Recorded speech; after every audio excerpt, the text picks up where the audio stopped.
বিসমিল্লাহির রহমানির রহিম। প্রিয় দেশবাসী, দেশের সকল শিশু, কিশোর কিশোরী, তরুণ তরুণী, শিক্ষার্থী, বয়স্ক, বৃদ্ধ, পুরুষ, মহিলা সবাইকে সালাম জানাচ্ছি। আসসালামু আলাইকুম। আপনাদের সবাইকে ছাত্র জনতার বিপ্লবে সিক্ত নতুন বাংলাদেশে স্বাগত জানাচ্ছি। গভীর শ্রদ্ধা জানাচ্ছি জুলাই আগস্ট মাসে ফ্যাসিবাদের বিরুদ্ধে ছাত্র জনতার অভ্যুত্থানে নিহত সকলের প্রতি। তাদের আত্মার মাগফিরাত কামনা করছি। তাদের আত্মত্যাগের বিনিময়ে নতুন বাংলাদেশ গড়ার শপথ নিয়ে আমি আপনাদের কাছে কিছু কথা বলতে চাই। শরণার্থীকালের ভয়াবহ বন্যায় যারা মৃত্যুবরণ করেছেন, যারা অসুস্থ হয়ে পড়েছেন বা যারা সর্বস্ব হারিয়েছেন, যারা দুঃসহ জীবন যাপন করছেন, তাদের স্মরণে রেখে আজকের কথাগুলো বলছি। বন্যা দুর্গতদের জীবন দ্রুত স্বাভাবিক করার জন্য যাবতীয় উদ্যোগ সরকারি বেসরকারি পর্যায়ে নেবার আয়োজন করেছি। ভবিষ্যতে সকল ধরনের বন্যা প্রতিরোধে আমাদের আভ্যন্তরীণ এবং প্রতিবেশীদের সঙ্গে যাতে যৌথভাবে নেওয়া যায় সে আলোচনা শুরু করেছে। প্রিয় দেশবাসী, আপনারা জানেন বিপ্লবী ছাত্র জনতা জাতির এই ক্রান্তি লগ্নে আমাকে এক গুরু দায়িত্ব অর্পণ করেছে। তারা নতুন এক বাংলাদেশ গড়তে চায়। নতুন প্রজন্মের এই গভীর আকাঙ্ক্ষাকে বাস্তবে রূপ দেওয়ার সংগ্রামে আমি একজন সহযোদ্ধা হিসেবে তাদের সঙ্গে যোগ দিয়েছি। দেশের সকল বয়সের, সকল পেশার, সকল মতের, সকল ধর্মের সবাইকে বিনা দ্বিধায় এই সংগ্রামে যোগ দেওয়ার আহ্বান জানাচ্ছি। প্রিয় দেশবাসী, লক্ষ লক্ষ শহীদের রক্তের বিনিময়ে এবং লক্ষ লক্ষ মা বোনের আত্মদানের বিনিময়ে যে বাংলাদেশ আমরা পেয়েছিলাম তা ফেসিবাদ এবং স্বৈরাচারের হাতে ধ্বংস হয়ে গেছে। আপনারা দেখেছেন আমাদের প্রতিটি প্রতিষ্ঠানকে তারা কিভাবে শেষ করেছে। দেশের রন্ধ্রে রন্ধ্রে ঢুকে গেছে দুর্নীতি। এমন এক দেশে আমাদের দেশ রূপান্তরিত হয়েছে যেখানে স্বৈরাচারের পিয়নও দুর্নীতির মাধ্যমে 400 কোটি টাকার সম্পদ করার মতো অকল্পনীয় কাজ করে গেছে নির্বিবাদে। শিক্ষা খাতকে পঙ্গু করে দিয়েছে। ব্যাংকিং ও শেয়ার বাজার খাতে লুটপাট, প্রকল্প ব্যয়ে বিশ্ব রেকর্ড, অবাধ সম্পদ পাচার, আইন শৃঙ্খলা রক্ষাকারী সংস্থাকে নিজ দলের পুতুলে রূপান্তর, বাক স্বাধীনতা হরণ, মানবাধিকার হরণ, এসবই হিমশৈলের অগ্রভাগ মাত্র। ক্ষমতা কুক্ষিগত করতে ফ্যাসিবাদী সরকার খর্ব করেছে জনগণের সাংবিধানিক ক্ষমতা ও অধিকার। দুঃশাসন, দুর্নীতি, অন্যায়, অবিচার, নিপীড়ন, বিচারের নামে প্রহসনের মাধ্যমে জনসুরক্ষা বিপন্ন করেছে। জনগণকে নির্যাতন, বঞ্চনা ও বৈষম্যের মুখোমুখি দাঁড় করিয়ে দিয়েছে। নতুন প্রজন্মের মানুষ সহ কোটি কোটি মানুষের ভোটাধিকারকে বছরের পর বছর হরণ করেছে। মানুষের এগিয়ে যাওয়ার পথে সকল ধরনের প্রতিবন্ধকতা তৈরি করে স্বৈরাচার তার নিজের, পরিবারের ও দলের কিছু মানুষের হাতে দেশের মালিকানা তুলে দিয়েছে। প্রিয় দেশবাসী, কিন্তু এই দ্বার প্রান্তে দাঁড়িয়েই আমাদের গড়তে হবে স্বপ্নের বাংলাদেশ। বৈষম্যহীন, শোষণহীন, কল্যাণময় এবং মুক্ত বাতাসের রাষ্ট্রের যে স্বপ্ন নিয়ে ছাত্র জনতা আন্দোলনে ঝাঁপিয়ে পড়েছিল, আমি তাদের সেই স্বপ্ন পূরণে অঙ্গীকারবদ্ধ।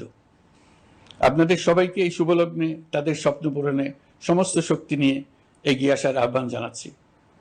তাদের স্বপ্ন আমাদের স্বপ্ন। জাতীয় জীবনে তরুণরা একটা মহা সুযোগ সৃষ্টি করে দিয়েছে। আমরা সবাইকে সুযোগ ব্যবহার করার কাজে এগিয়ে আসতে আহ্বান জানাচ্ছি। গণরোষের মুখে ফ্যাসিবাদী সরকার প্রধান দেশ ত্যাগ করার পর আমরা এমন একটি দেশ গড়তে চাই যেখানে প্রতিটি নাগরিকের মানবাধিকার থাকবে পুরোপুরি সুরক্ষিত। আমাদের লক্ষ্য একটাই, উদার, গণতান্ত্রিক, বৈষম্যহীন, অসাম্প্রদায়িক বাংলাদেশ। আমরা এক পরিবার, আমাদের এক লক্ষ্য। কোনো ভেদাভেদ যেন আমাদের স্বপ্নকে ব্যাহত করতে না পারে, সেজন্য আমরা প্রতিজ্ঞাবদ্ধ। বর্তমান সরকারের দায়িত্ব গ্রহণের মাত্র 2 সপ্তাহ শেষ হল। কর্মযাত্রার প্রথম পর্যায়ে রাষ্ট্র সংস্কারের কাজে আপনাদের কাছ থেকে যে সমর্থন পাচ্ছি সেজন্য আন্তরিক ধন্যবাদ। আমরা অনুধাবন করছি যে আমাদের কাছে আপনাদের প্রত্যাশা অনেক, এই প্রত্যাশা পূরণে আমরা বদ্ধপরিকর। যদিও দীর্ঘদিনের গণতন্ত্রহীনতা, 15 বছরের ফেসিবাদী শাসন ব্যবস্থা প্রায় প্রতিটি ক্ষেত্রেই আমাদের জন্য পর্বতসম চ্যালেঞ্জ রেখে গিয়েছে, কিন্তু এই চ্যালেঞ্জ গ্রহণে আমরা প্রস্তুত। আজ আমি সরকারের পক্ষ থেকে আপনাদের দোয়া ও সহযোগিতা কামনা করতে আপনাদের সামনে এসেছি। শুধু আমি বলবো, আপনাদের একটু ধৈর্য ধরতে হবে। এখনই সব দাবি পূরণ করার জন্য জোর করা, প্রতিষ্ঠানে ঢুকে ব্যক্তিবিশেষকে হুমকির মধ্যে ফেলা, মামলা গ্রহণের জন্য চাপ সৃষ্টি করা, বিচারের জন্য গ্রেফতারকৃত ব্যক্তিকে আদালতে হামলা করে আগেই এক ধরনের বিচার করে ফেলার যে প্রবণতা, তা থেকে বের হতে হবে। ছাত্র জনতার বিপ্লবের গৌরব ও সম্ভাবনা এসব কাজে ম্লান হয়ে যাবে। নতুন বাংলাদেশ গড়ার প্রচেষ্টা হতে ব্যাহত হবে। রাতারাতি এই পরিস্থিতি থেকে উত্তরণ কঠিন। নড়বড়ে এক কাঠামো, আমি বরং বলবো জনস্বার্থের বিপরীতমুখী এক কাঠামোর উপর দাঁড়িয়ে আমাদেরকে দেশ পুনর্গঠনের কাজে হাত দিতে হয়েছে। আমরা এখান থেকেই বাংলাদেশকে এমনভাবে করতে চাই যেন এদেশে জনগণই সত্যিকার অর্থে সকল ক্ষমতার উৎস হয়, বিশ্ব দরবারে একটি মানবিক ও কল্যাণকর রাষ্ট্র হিসেবে সমাদৃত হয়। তরুণ প্রজন্ম, শিক্ষার্থী ও জনতার আত্মত্যাগের প্রতি সম্মান জানাতে রাষ্ট্র সংস্কারের কাজে সফল আমাদের হতেই হবে, এর আর কোনো বিকল্প নেই। প্রিয় দেশবাসী, আপনারা ইতিমধ্যে জেনেছেন জুলাই আগস্ট মাসে গণ অভ্যুত্থানে বল প্রয়োগ ও হতাহতের যে দুঃসহ ঘটনা ঘটানো হয়েছে তার স্বচ্ছ তদন্ত করতে জাতিসংঘের মানবাধিকার কমিশনের প্রধানকে বাংলাদেশে এসে তাদের তদন্ত শুরু করতে আমরা আমন্ত্রণ জানিয়েছি। তদন্তের এই প্রক্রিয়া এই সপ্তাহে শুরু হবে। তাদের প্রথম দল ইতিমধ্যে এসে গেছে। আমরা ইতিমধ্যে ছাত্র জনতার বিপ্লবকে নস্যাৎ করতে যে শত শত মিথ্যা ও হয়রানিমূলক মামলা দায়ের করা হয়েছিল তার অধিকাংশ প্রত্যাহার করেছি এবং আটক ছাত্র জনতার মুক্তি লাভের ব্যবস্থা করেছে। পর্যায়ক্রমে মিথ্যা ও গায়েবী সকল মামলার ক্ষেত্রে অনুরূপ ব্যবস্থা গ্রহণ করে মানুষকে দুঃসহ ভোগান্তি থেকে মুক্ত করা হবে। ন্যায় বিচার নিশ্চিত করতে গণ অভ্যুত্থানের সকল শহীদ পরিবারকে পুনর্বাসন করবে। সকল আহত শিক্ষার্থী ও জনতার চিকিৎসার সম্পূর্ণ ব্যয় সরকার বহন করবে। সেই লক্ষ্যে স্বাস্থ্য মন্ত্রণালয়ের নেতৃত্বে উপদেষ্টা পরিষদে বৈষম্য বিরোধী ছাত্র আন্দোলনের প্রতিনিধিত্বকারী 2 জন উপদেষ্টার সহায়তায় একটা পূর্ণাঙ্গ তালিকা প্রস্তুত করা হচ্ছে। এই কার্যক্রমের জন্য এবং গণ অভ্যুত্থানের শহীদদের স্মৃতি ধরে রাখতে সরকার অতি দ্রুত জুলাই গণহত্যা স্মৃতি ফাউন্ডেশন নামে একটি ফাউন্ডেশন প্রতিষ্ঠা করার প্রক্রিয়া শেষ পর্যায়ে এনেছে। আপনাদের সবার এবং বিদেশে অবস্থানরত ভাই বোনদের অনুদান এই প্রতিষ্ঠানে পাঠানোর জন্য অনুরোধ করছি। আমি ব্যক্তিগতভাবে এই প্রতিষ্ঠানের চেয়ারম্যানের পদ গ্রহণ করেছি। প্রিয় দেশবাসী, আপনারা লক্ষ্য করেছেন দায়িত্ব গ্রহণ করেই আমাদেরকে আইন শৃঙ্খলা অঙ্গনে অস্থির পরিস্থিতি সামাল দিতে হয়েছে। আপনাদের সহযোগিতা ও সমর্থনে দেশপ্রেমিক সকল আইন শৃঙ্খলা রক্ষাকারী বাহিনী কাজে যোগ দিয়েছে। ফ্যাসিবাদী সরকার প্রশাসনের চরম দলীয়করণ করার ফলে বিপুল সংখ্যক কর্মকর্তা কর্মচারী দীর্ঘদিন বৈষম্যের শিকার হয়েছেন। আমরা ইতিমধ্যে সংশোধনমূলক ব্যবস্থা গ্রহণ করতে আরম্ভ করেছি, তবে প্রশাসনকে গতিশীল রাখতে এবং একই সাথে সুনির্দিষ্ট পদ্ধতি অনুসরণ করে সঠিক সিদ্ধান্তে উপনীত হতে সময় প্রয়োজন। সেজন্য সকলকে ধৈর্য ধরার অনুরোধ করছি। প্রশাসনের সকল ক্ষেত্রে প্রতিষ্ঠানগুলো যেন জনগণের আস্থা ফিরে পায়, সেটি আমাদের অন্যতম উদ্দেশ্য। লুটপাট ও দুর্নীতির আখড়ায় পরিণত করা ব্যাংকিং খাতে সুশাসন নিশ্চিত করার জন্য আমরা উদ্যোগ নিয়েছি। এই খাতে দক্ষ জনবল নিয়োগ দেওয়া হচ্ছে। ব্যাংকিং খাতে শৃঙ্খলা স্থাপন, ব্যবসা বাণিজ্যে সহায়ক পরিবেশ তৈরি এবং জনগণের জীবনযাপন সহজ করতে নিত্য প্রয়োজনীয় দ্রব্যমূল্য ও মূল্যস্ফীতি নিয়ন্ত্রণে আনার আমরা উদ্যোগ সচল করেছি।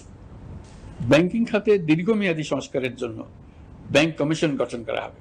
আর্থিক খাতে সার্বিক পরিস্থিতি ও সংস্কার বিষয়ে একটি রূপকল্প তৈরি করা হবে, যা দ্রুত জনসমক্ষে প্রকাশ করা হবে। শেয়ার বাজার, পরিবহন খাত সহ যেসব ক্ষেত্রে চরম বিশৃঙ্খলা বিরাজ করছে তা নিরসনের দ্রুত পদক্ষেপ নেওয়া হচ্ছে।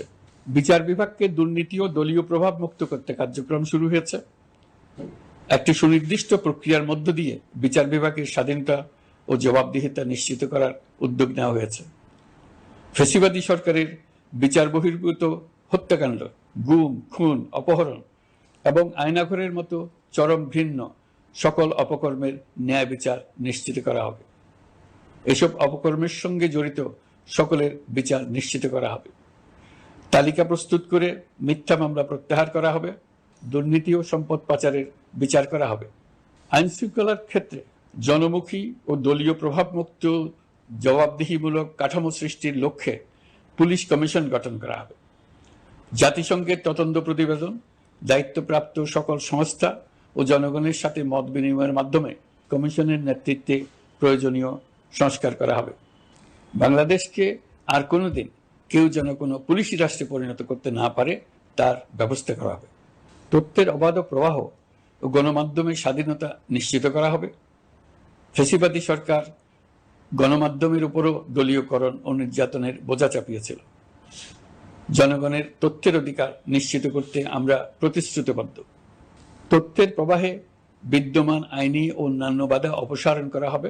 মত প্রকাশের স্বাধীনতা বাধাগ্রস্ত করে এমন সব আইনের নিপীড়নমূলক ধারা সংশোধন করা হবে। ইতিমধ্যে এই ধরনের আইনগুলো চিহ্নিত করে এই প্রক্রিয়া শুরু করা হয়েছে। বিদেশি সংবাদকর্মীদের এদেশে আসার পর যে অলিখিত নিষেধাজ্ঞা ছিল, ইতিমধ্যে আমরা তা তুলে নিয়েছি।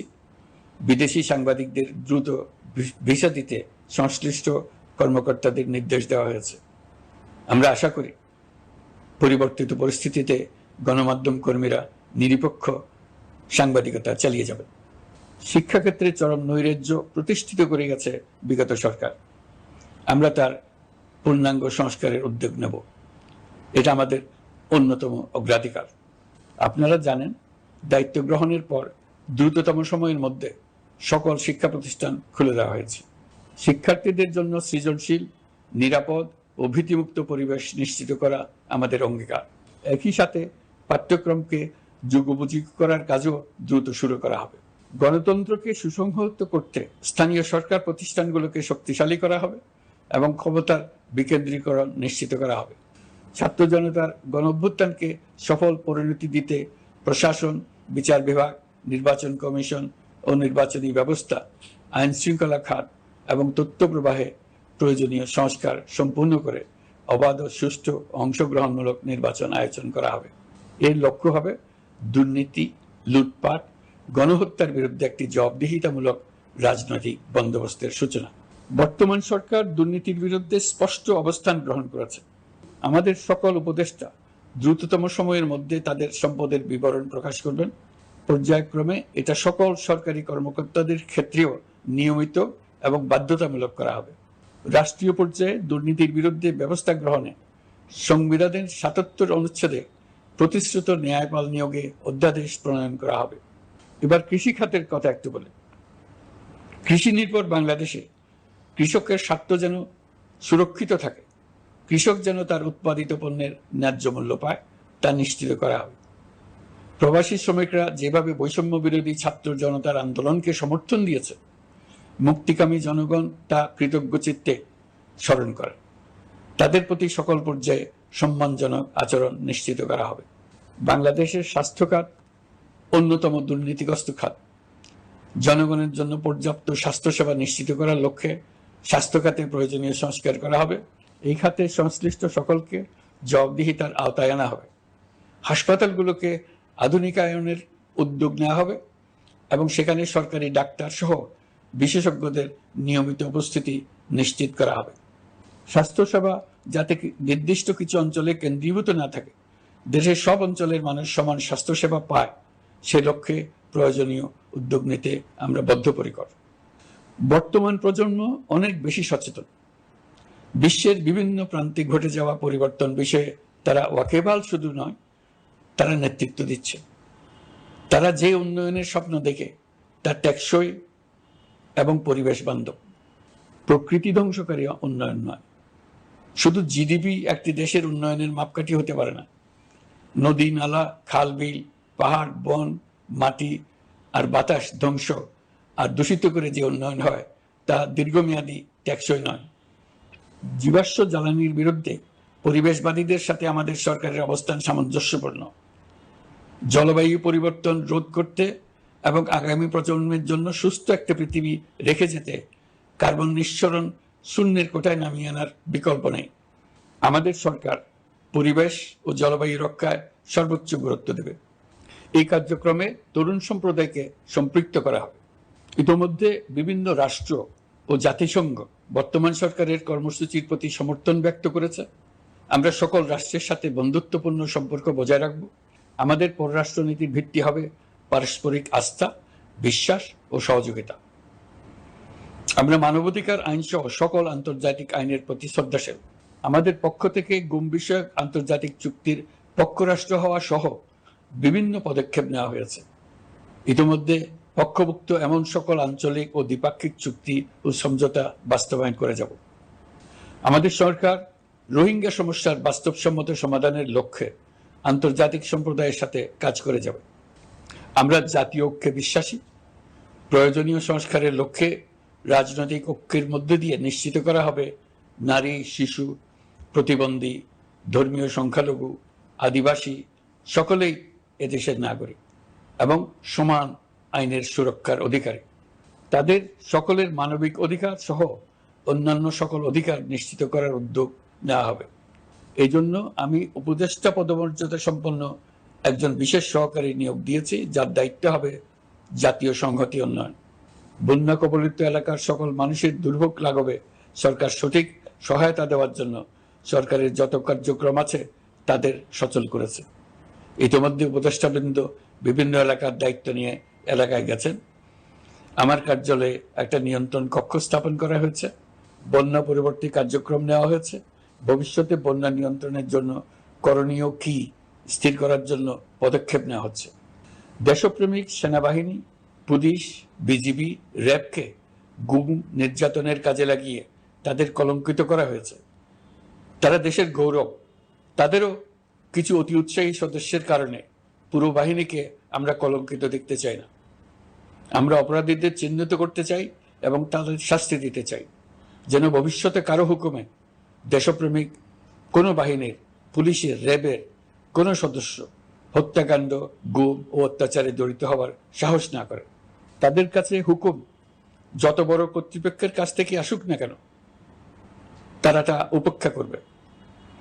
ভবিষ্যতে উপরওয়ালার হুকুমে এমন ঘৃণ্য কাজ করতে বাধ্য হয়েছে এমন ব্যাখ্যা কারো কাছে গৃহীত না হয়, তার ব্যবস্থা করা হবে। আমি দেশরক্ষা বাহিনী, পুলিশ বাহিনী এবং অন্যান্য সহল বাহিনীকে নির্দেশ দিয়েছি তারা তাদের মধ্যে যারা হত্যাকাণ্ড, গুম, খুন বা শারীরিক মানসিক অত্যাচারে সরাসরি জড়িত তাদের চিহ্নিত করে বিচারের ব্যবস্থা করতে। যারা গুম হয়েছে, হত্যার শিকার হয়েছে তাদের তালিকা প্রস্তুত করতে। তাদের পরিবার সমূহকে সান্ত্বনা দেওয়ার ভাষা আমার নাই। তাদের জীবনে শান্তি ফিরিয়ে আনতে আমরা প্রচেষ্টা অব্যাহত রাখব। আমি সকল দেশরক্ষা বাহিনী ও আইনশৃঙ্খলা বাহিনীকে তাদের উপর জনগণের সম্পূর্ণ আস্থা ফিরিয়ে আনতে সকল পদক্ষেপ গ্রহণ করতে নির্দেশ দিয়েছি। গত 15 বছরের দুর্নীতি, অর্থ পাচার ও জনস্বার্থ বিরোধী চুক্তি স্বাক্ষর, প্রকল্পের নামে লুটপাট ইত্যাদি তথ্য নিয়ে একটি শ্বেতপত্র প্রণয়নের জন্য আমি ইতিমধ্যে একটি কমিটি গঠন করেছি। আমি বিভিন্ন দেশের রাষ্ট্রদূত এবং দাতা সংস্থার প্রতিনিধিদের সঙ্গে বৈঠক করেছি এবং করে যাচ্ছি। ছাত্র জনতার গণঅভ্যুত্থানের পর দেশ গঠনের জন্য সকল প্রকার আর্থিক অন্যান্য সহযোগিতার জন্য তাদেরকে অনুরোধ জানাচ্ছি। তারা এই ব্যাপারে আগ্রহ দেখাচ্ছে। তাদের কাছে আমাদের প্রস্তাব সমূহ প্রণয়ন করে দ্রুত পাঠানোর ব্যবস্থা নিয়েছে। তাদেরকে অনুরোধ জানিয়েছি তারা যেন পরিস্থিতির কারণে অতি দ্রুত অর্থ ছাড় করার ব্যবস্থা নেন। তাদেরকেও বলেছি যে অবস্থার মধ্য দিয়ে আমরা যাচ্ছি তা যেমন একটি দুর্যোগপূর্ণ সময়, তেমনি এটা জাতির জীবনে মস্ত বড় সুযোগ। এই সুযোগকে যেন আমরা পূর্ণভাবে কাজে লাগাতে পারি, সেজন্য তাদের সহযোগিতা চেয়েছি। এই গণ অভ্যুত্থানে বিদেশে অবস্থানকারী বাংলাদেশিরা অত্যন্ত গুরুত্বপূর্ণ ভূমিকা পালন করেছেন। জাতি তাদের অবদান বিশেষভাবে স্মরণ করবে। নতুন বাংলাদেশ গড়ার কাজে আমরা তাদের অংশগ্রহণ চাইব। আমাদের একটি লক্ষ্য হবে বিদেশগামী এবং প্রত্যাবর্তনকারী প্রত্যেক প্রবাসী শ্রমিককে মর্যাদা ও সম্মানের সঙ্গে দেশে আসা এবং যাওয়া নিশ্চিত করা। সে ব্যাপারে শিগগিরই পদক্ষেপ নেওয়া হবে। বিদেশে অবস্থানরত সকলের কাছে আমার আবেদন, তারা যেন তাদের উপার্জিত অর্থ অফিসিয়াল চ্যানেলে দেশে পাঠান। দেশের অর্থনৈতিক সংকট উত্তরণে এই অর্থ বিশেষভাবে প্রয়োজন। কি কি ব্যবস্থা নিলে তাদের জন্য অফিসিয়াল চ্যানেলে অর্থ পাঠানো সহজ হবে সেটা সম্বন্ধে আমরা তাদের পরামর্শ নেব। সারা দেশ ঘুষের মহাসমুদ্রে নিমজ্জিত। কিভাবে ঘুষ থেকে আমরা মুক্ত হতে পারি তার জন্য আমাদের পরামর্শ দেন। শুধু এই কাজটা নিয়ে অগ্রসর হতে পারলেই আমি মনে করি দেশের জন্য এই সরকার একটা গুরুত্বপূর্ণ অবদান রেখে গেছে বলে স্মরণীয় হয়ে থাকবে। আমি কথা দিচ্ছি, এই ব্যাপারে আমি আমার সর্বশক্তি নিয়োজিত করব। আমাদের দায়িত্ব দেশের সকল মানুষকে একটি পরিবারের বন্ধনে আবদ্ধ করা। পরিবারে মতভেদ থাকবে, বাকবিতণ্ডা হবে, কিন্তু আমরা ভাই বোন, আমরা বাবা মা, আমরা কেউ কারো শত্রু না। কাউকে তার মতের জন্য শত্রু মনে করব না, কাউকে ধর্মের কারণে শত্রু মনে করব না, কাউকে লিঙ্গের কারণে শত্রু মনে করব না।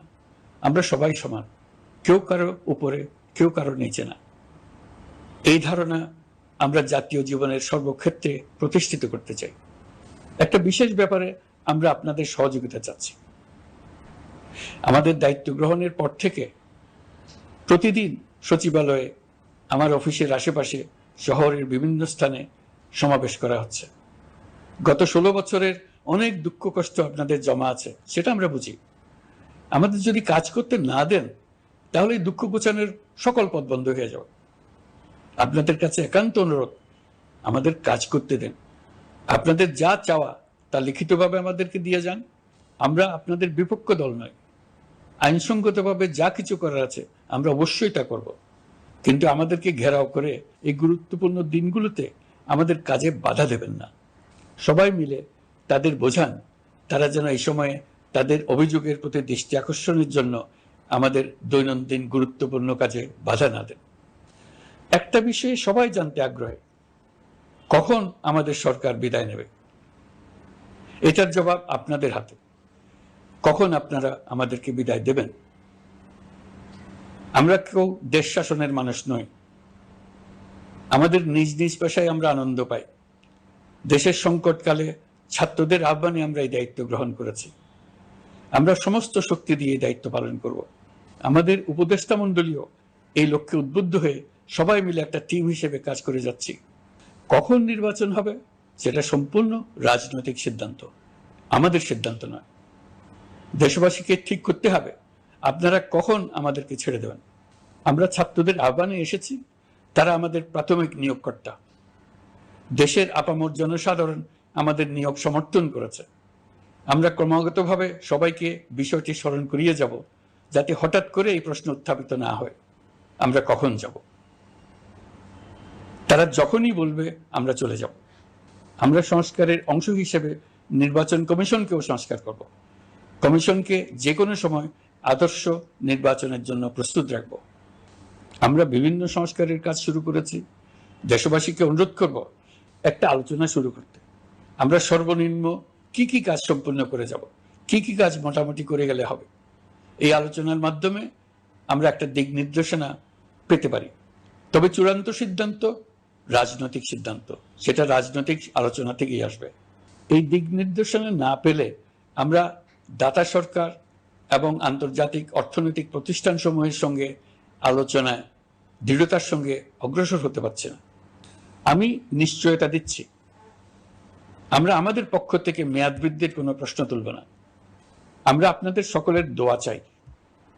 যেই কদিন আছি সেই সময়টুকু উপদেষ্টা মণ্ডলীর প্রত্যেকে নিজ নিজ সাধ্যমতো দেশের এই সংকটকালে সংকট উত্তরণে যেন নিজ নিজ মেধা সাধ্যমতো কাজে লাগাতে পারে। নতুন বাংলাদেশ গড়ার যে সুযোগ ছাত্র জনতার রক্তের বিনিময়ে আমরা অর্জন করলাম, আমরা আমাদের মতানৈক্যের কারণে সেটা যেন হাতছাড়া করে না ফেলে, এটা আমরা নিশ্চিত করতে চাই। এই সুযোগ এবার হারিয়ে ফেললে আমরা জাতি হিসেবে পরাজিত হয়ে যাব। শহীদ, আহত এবং জীবিত ছাত্র জনতার কাছে আমরা প্রতিজ্ঞাবদ্ধ থাকতে চাই, আমরা এই অর্জনকে কিছুতেই হারিয়ে যেতে দেব না। যে সুযোগ তারা আমাদেরকে দিয়েছে তার মাধ্যমে আমাদের দেশকে পৃথিবীর একটি শ্রদ্ধেয়, সকল দিকে দৃষ্টান্ত স্থাপনকারী দেশে পরিণত করতে আমরা শপথ নিয়েছি। সবশেষে আবারও আমাদের দেশের সকল মানুষ, শিশু, কিশোর কিশোরী, তরুণ তরুণী, বয়স্ক, বৃদ্ধ, নারী, পুরুষ সবার কাছে দোয়া চাইছি যেন আমরা আমাদের সকলের স্বপ্ন বাস্তবায়নে সফল হই। আল্লাহ আমাদের সহায় হন।